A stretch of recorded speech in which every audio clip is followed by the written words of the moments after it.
Hello, hello, everybody, and welcome back for another episode of the podcast.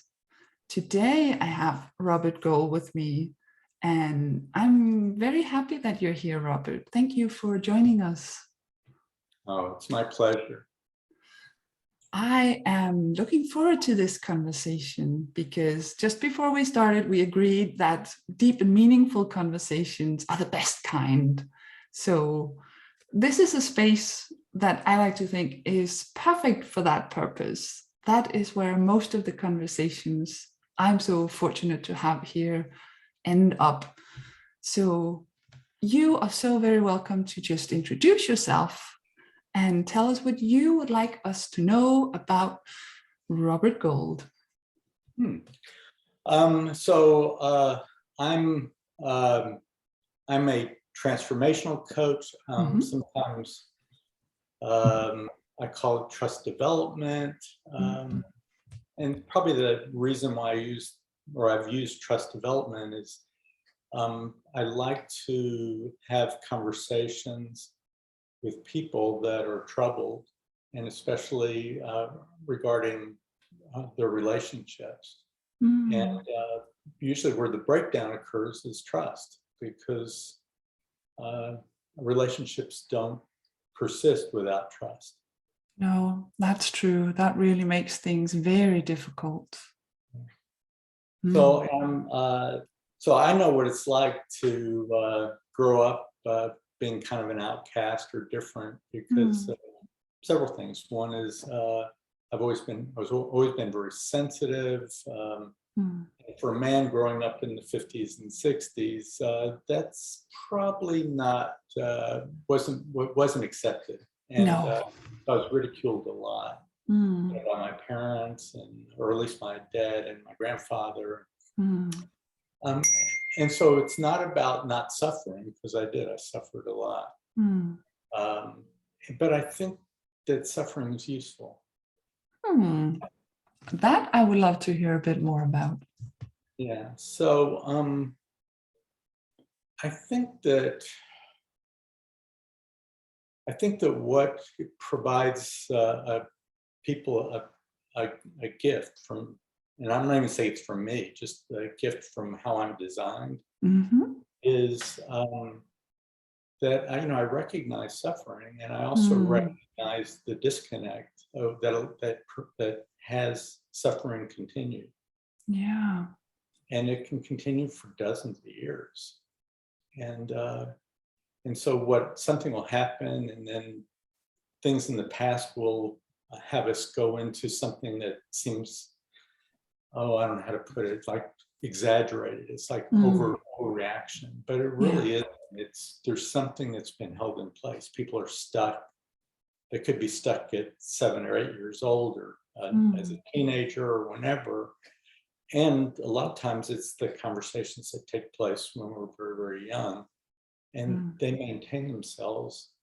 And so one of the things that my sensitivity and my lack of thinking. So as I'm talking, I'm really not thinking about what I'm going to say, which is people go, "What do you mean? How can you do that?" But basically things just come to me. And one of the things that comes to me is when I'm speaking to someone that's stuck and they're motivated to overcome it, is when they're telling me something, I'll immediately recognize, even though they've said it, that they don't get what they just said. No. And usually that's what's keeping them stuck. In fact, almost always. Yeah. So in revealing it, like saying, "Did you realize you just said X?" all of a sudden it just disappears. So a really good way to keep somebody stuck is to tell them that things just are the way they are, and nothing ever disappears. Yes.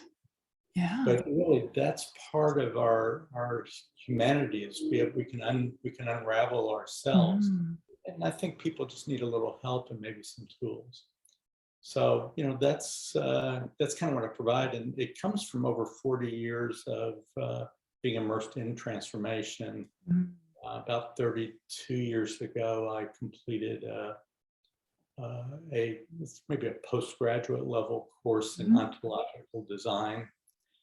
So ontology is the theory of reality or theory of being, like being in the world. And Yes. so, I've invented a lot of different things. I'm an inventor. Because I do see the world differently. Yeah. Well, I can explain that if you'd like me to. Oh, yes, please. There's already so many things that I want to get back to, but please continue. So recently, I got married over about 4 years ago, Mhm. and my wife's mother was on the spectrum. Mhm. And I always knew I was outcast or different, and people related to me different. I knew I'd never fit in. And, one of the important things of humanity is to belong and to Mhm. start fitting in. So, that's been a lot of the source of my suffering, is not Yes. belonging. Well, now I just discovered that I do belong to a group, and Yeah. it used to be called Asperger's or whatever it is, and so Mhm. I'm sensitive. I have issues like ADD and dyslexia and Mhm. oral dyslexia. I mean, there's a lot of issues, and I've overcome them, and obviously I'm educated, um, and but it's I'm trying to remember where I went with that. Um, Belonging, possibly, about yeah. finding a new place to belong. Yeah, so Mhm. basically what I've discovered is that these things that I thought were handicaps, Mhm. they're actually gifts. Yes, yes. And so the things I've been able to do the last 40 years to Mhm. support people, I didn't know what gave that to me. And so one thing is I'm connected like almost all the time to everything. Mm. So I experienced it, everything and nothing at the same time. So I feel completely connected. And it's a very joyful, peaceful, loving experience. Mm. So that's kind of always in the background, and it's always been there. But when I'm discovered, it's not just me. Mm. This is what's in the background for all of us, for every human being. Absolutely. And so then, so one of the things I've designed is we were handicapped. So I'm going to take you back a little bit. Mhm. We were handicapped by the Greeks, Sorry? and so so Aristotle captured what communication was, Mm. and basically there's no emotion associated. There's a speaker, there's a message, there's a listener, and then maybe some inference of being able to understand in the background. Mhm. And so if you look at how we communicate, there's a transmitter, there's a data, and there's a receiver. And Mm. so we really designed our communication by what was written down over 2,000 years ago. Mm. And yet we know that's not what communication is. We really know that. Mm. So the emotions have been taken out of, and with no way to really provide where the emotions come from. And so that's one of the things that I've redesigned what communication is. I call it 3D communication, because there's 3 distinct dimensions. Mm. And it's not just about life. It's not just about human beings. It's about single cells and maybe even light itself, photons. Mm. Because there seems to be an awareness with them. So I'm Yeah. not sure if you're familiar with the scientific testing of where they have the 2-slot experiment, where the light's shown and then there's a background and it's like a waveform. But if you're observing the light as it goes through the slots, then it only creates the 2 patterns. So light is aware. So photons are actually aware. Mm. So I'm looking at, oh, that's everything, nothing. It's part of that. Yeah. Okay. And we're these incredible emotions of tranquility and love, and Mm. kindness, and peace, and all those type of emotions exist. Yeah. And then what gives us entry into the world and into ourselves is our senses, Yeah. which are incredibly limited. Okay. Oh, We yes. we really don't sense that much, and yet No. there's an aspect of us that I'll get to that tends us to make us haughty and that we know, That's not this one of sensory. It basically is always in the moment. It's very poignant. It allows us to listen really powerfully, and allows us to express. And so the emotions associated with it are very, very they're very poignant. They have a lot of that's like where passion comes from. There's just a lot there, but it's only in the moment. There's no past. There's no future. It's only in the moment, and it's the only thing that connects us with the world. Other than being connected to everything, like to be able to be connected to our surroundings. It's this second dimension. Okay. Yeah, that's beautiful. And as you were talking about communication and that is in everything, I remember an article about how trees communicate in systems with roots and everything. I think that's so beautiful. And I also like what you say about that we're always sort of connected to everything, and there's this everythingness and oneness and nothingness. And that's something I'm more and more coming to believe, that as sensitives, I mean, all humans' senses are dulled compared to what is going on.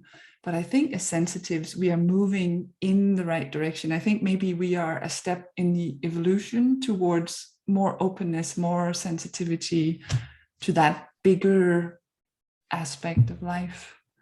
I don't know if you agree with that. Well, a couple of things. So, in fact, let me write a note because I always forget. I want to get back to sensitivity.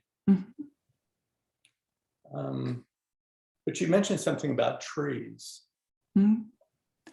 So one of the things, because I was so troubled, when I was probably 6 or 7, we had trees, and I used to spend hours up in trees. And I noticed that the best way for me to settle myself if I get really upset is to go out and hug a tree. So it's like, so I think there's something about being part of a grand life, which a tree is. Trees live a lot longer, usually, than we do, and they're constantly drawing from the earth. So they're drawing something that you and we have to borrow from the earth in the food and the heat. Okay, but the trees they're connected with life itself. I mean, the roots they're working with all these different life forms to be able to sustain themselves. They wouldn't be able to do it without them. So it's just interesting. But as far as sensitivity is concerned, there's and that I'm on the spectrum a little bit. What I notice is that most people have difficulty connecting with everything, nothing. They really do. And they may even have a difficulty connecting with experiencing life. And they live a lot of their lives, we say, in our head. So that expression has a lot of truth to it. Because basically where the past, the present, and the future live is not in the world at all. It's in that third dimension, that which provides us reality. So basically, we're trying to make sense of what we're experiencing, but it's not what we're experiencing. We're just trying to make sense of it. It's sort of filtered through all our past experiences, all our beliefs, all the things we have learned growing up is how I see it, that filter. So you were talking about trust. If we have experienced a a breach of trust, we will be a little bit more guarded, and what we see is filtered through this sense of, can I trust this person? Yeah. Yeah, and it's usually not a question, can I trust this person? It's like, oh my gosh, like you feel separated immediately. Yeah, yeah. Like trust. Yeah. So it's like people don't usually think about it. They just kind of, No, they that's just true. pull back. Yeah. So it's how we relate, or how our thinking is, more so than how we relate. But our thinking, it's about being pensive. It's about being deliberate. I mean, there's importance to this internal phenomena. Yeah. But we confuse that it has anything to do with, or that it's anything more than us trying to make sense of the limited capacities that we can experience.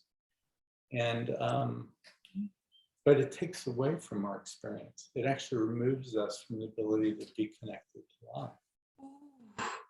Ooh, I'm not sure I like that you say that, because thinking happens to be my favorite hobby, but I also sense that there's truth in it.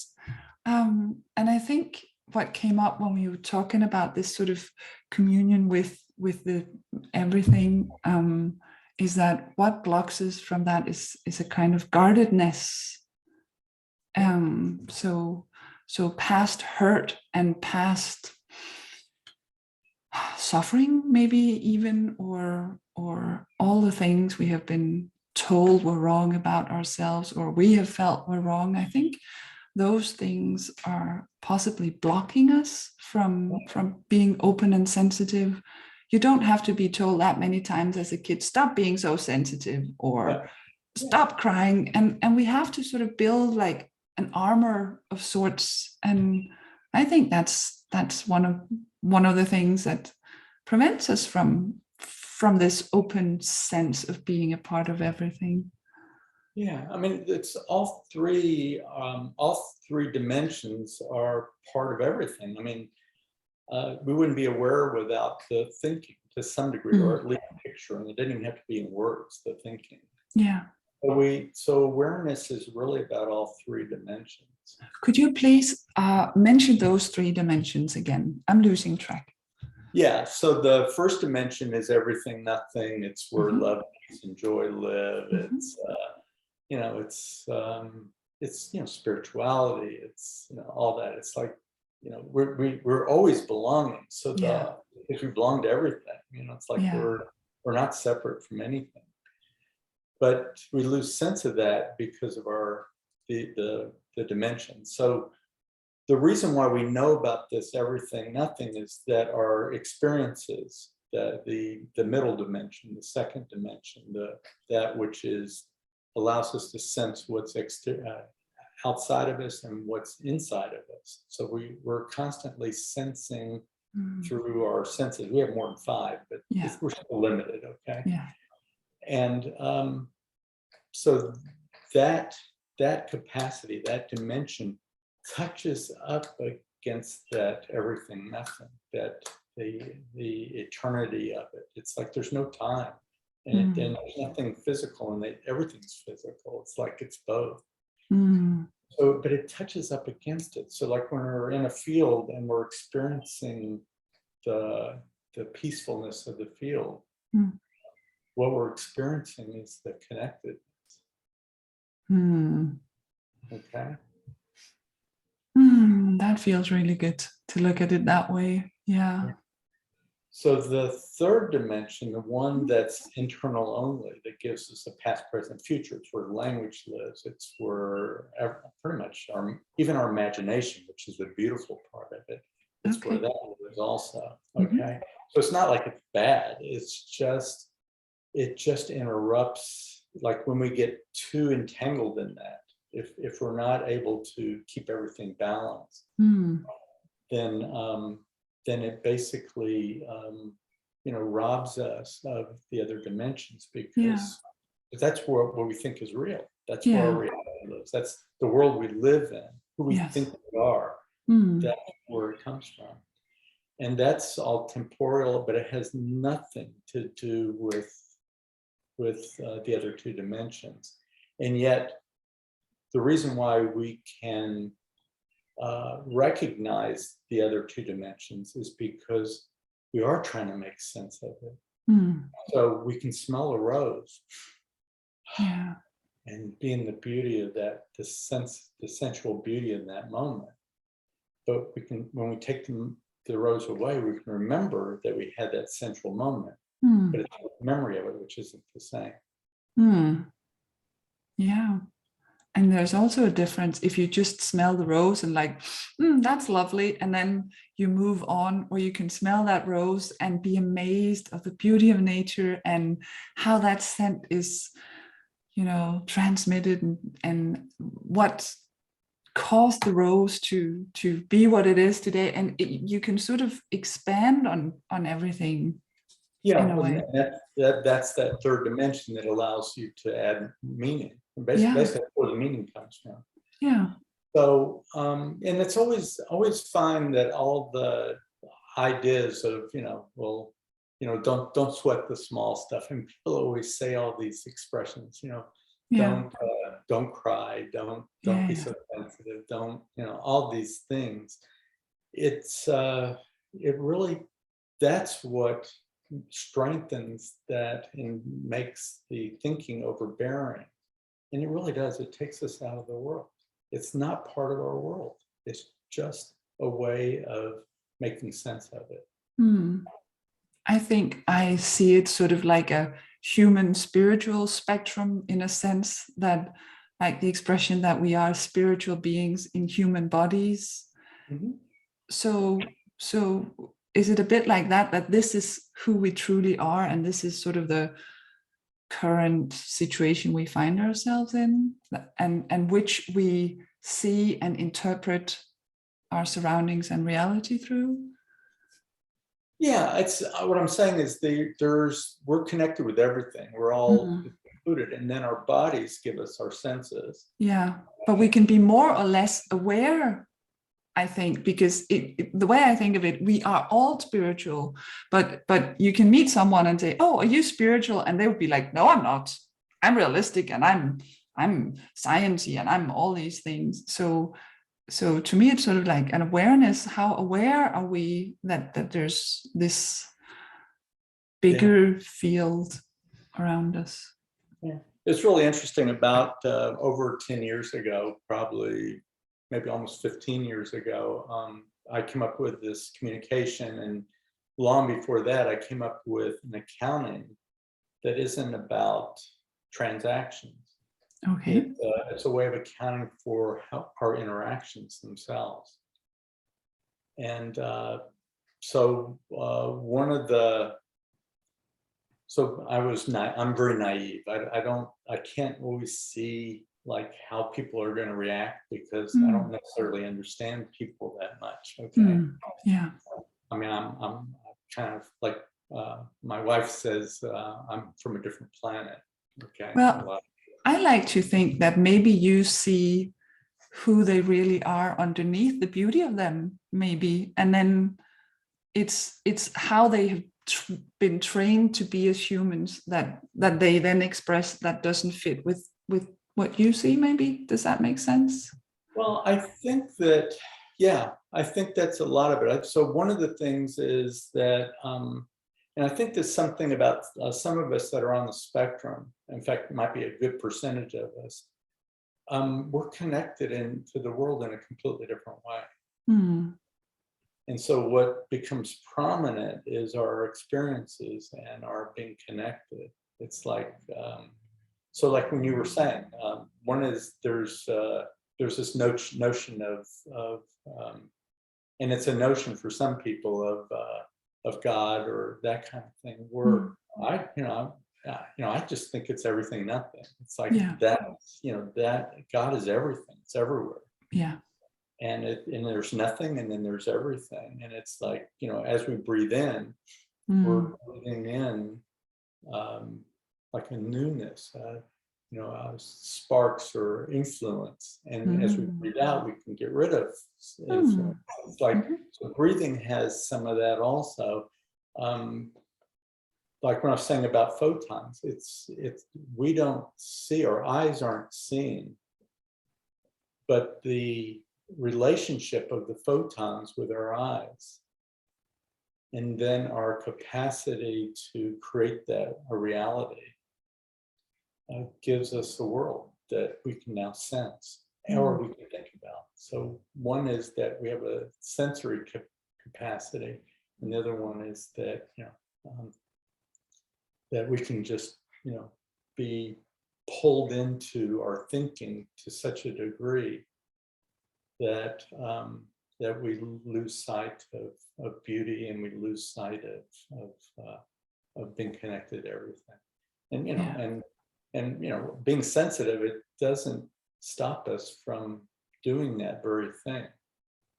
And that's what that's what has us suffer, is that it's our suffering doesn't exist except inside of our internal conversation, our internal way of looking at viewing the world. So anyway, I kind of went down you were starting on the accounting and then how you relate to other people. Yeah, so what I invented a long time ago, and I thought the world would jump at it, and they probably will now, so I've got to figure out how to get the notion out there, is I've designed something to remove us from the internet, not completely, but remove our ability or our exposure to the internet. So so like security and all this other stuff, we really don't have much privacy. No, I don't think we do. So this would provide complete privacy. It's like we'd have control of everything. Our medical records, all of our data wouldn't be floating out in the universe. We'd have control over it. We'd also have biofeedback, so we would recognize if our emotions are getting out of balance. Okay. So anyway, my wife and I have written books about this because I published and I did patents about 10 years ago. Okay. But it was all technical, and I thought, well, let's put it in fiction. Maybe that would do it. So we've been writing some books. We're going to write the last 2 books this year, and it's really throwing people into that world. That's a cool way of doing it, introducing it as fiction. Yeah. So the accounting exists for everything before transactions take place. By the way, there's no way a transaction can occur without an interaction first. That's true. Yeah. Okay. So our interactions always lead to transaction.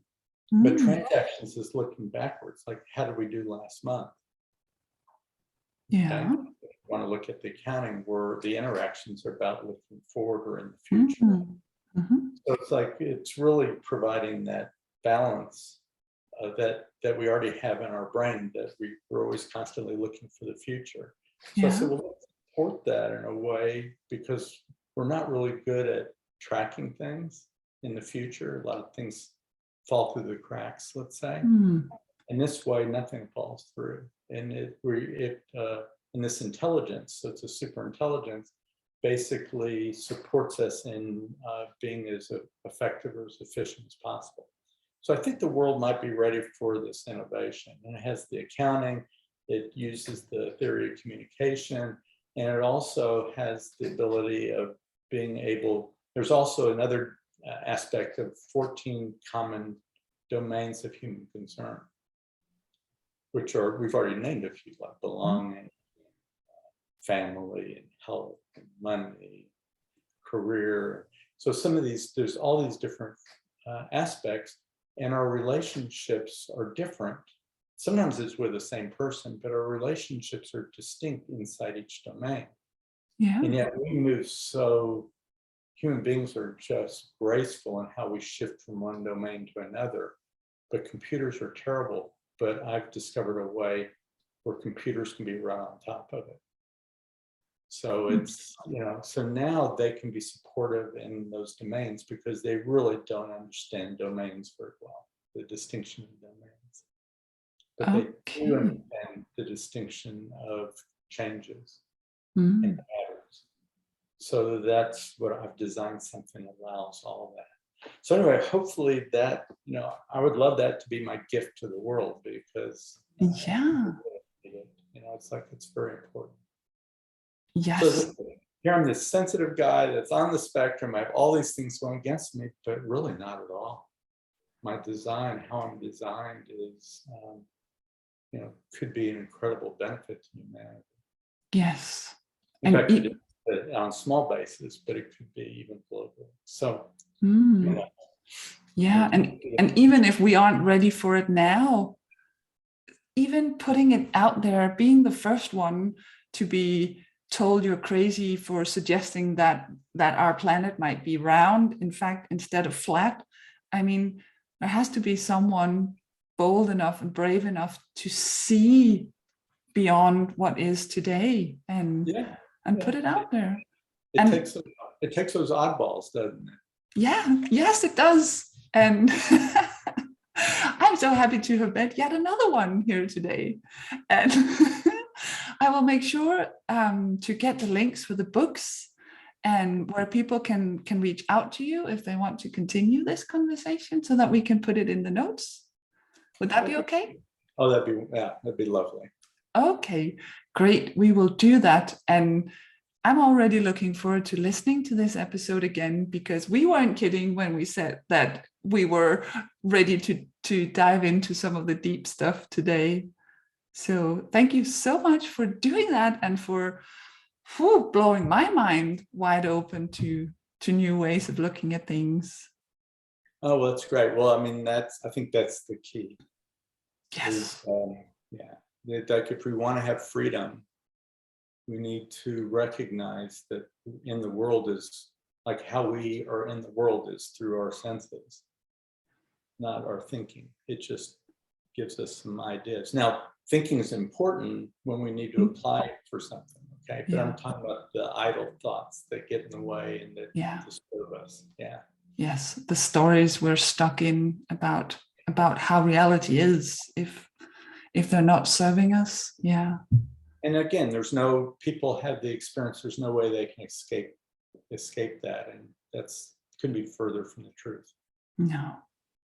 And maybe we're not supposed to escape it either. I mean, you said you suffered, but it sounds to me like a part of that, you see that as a part of what have made you who you are today. So would you have been without it if that was sort of the price you had to pay to be where you are today? I'm not sure what it is about my design, but even though I was around unkindness, for some reason I always remained very loving and kind. So I think that suffering tempers us. I think it opens us up. It allows us to continually want to strive to learn, maybe motivated to feel better, but more so it's really a motivation to learn and to discover and to explore.